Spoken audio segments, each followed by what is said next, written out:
your kids are not going to be living with you forever, and you want to know what really drives you forward.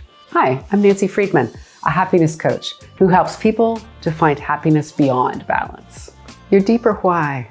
I think a lot of us start out when we're young in our careers and our life and our family life. Focusing on the deeper why is remembering to earn enough money to put food on the table, or it's just checking off the to-do list that the kids actually made it to class, or they'd got their homework done, or you managed to get to work fully dressed, didn't forget and mismatch your socks.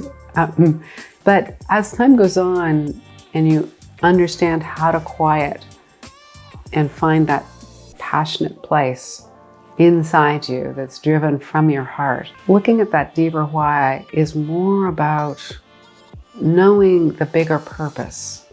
It's not, at the end of the day, your kids are not going to be living with you forever, and you want to know what really drives you forward.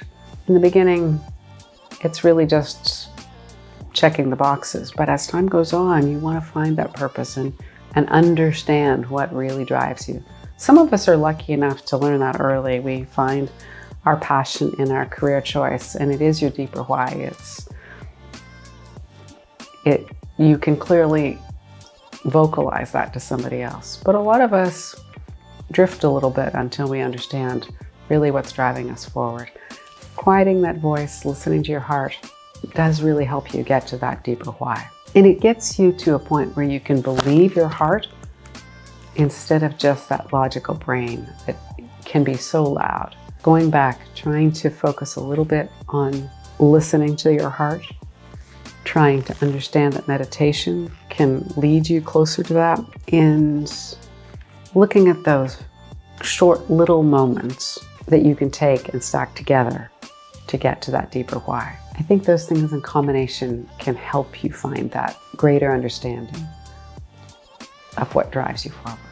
When I was in high school, I used to swim a lot, and I could swim for hours. And meditation was, I think that swimming was sort of a meditation or a yoga practice for me, because I did it without thinking, and I would count and my mind would get completely empty.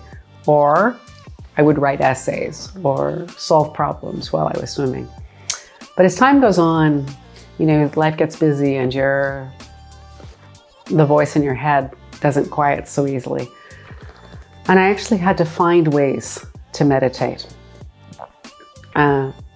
It's not my nature. I'm not a meditative source of thought. I don't know how to do that particularly well. So I looked for apps to help me.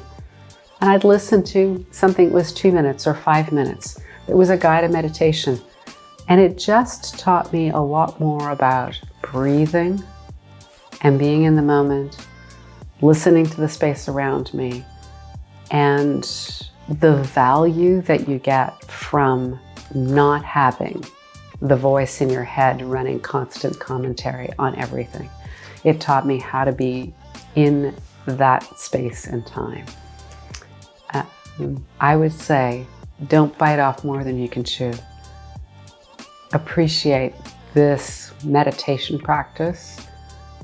Takes ages to really get used to, but that some of the simplest tools, the apps that offer guided meditation, or even an app that just gives you a quote for the day to think about, can be your beginning practice towards meditation. Did that a lot with my girlfriends. We'd share who was creating the quote of the day. Sometimes it would just be something funny, but sometimes it's something to think about throughout the day. And you get to focus on something different than the chaos that surrounds you. So I'd say, give one of those things a try. If you feel like jumping into it, download an app that can guide you through meditation. But if you're just dabbling and you want to give it a shot, maybe just look at a positive quote for the day. And when life gets crazy, go back to that quote, read it again, and let your mind absorb that and see where it puts your energy.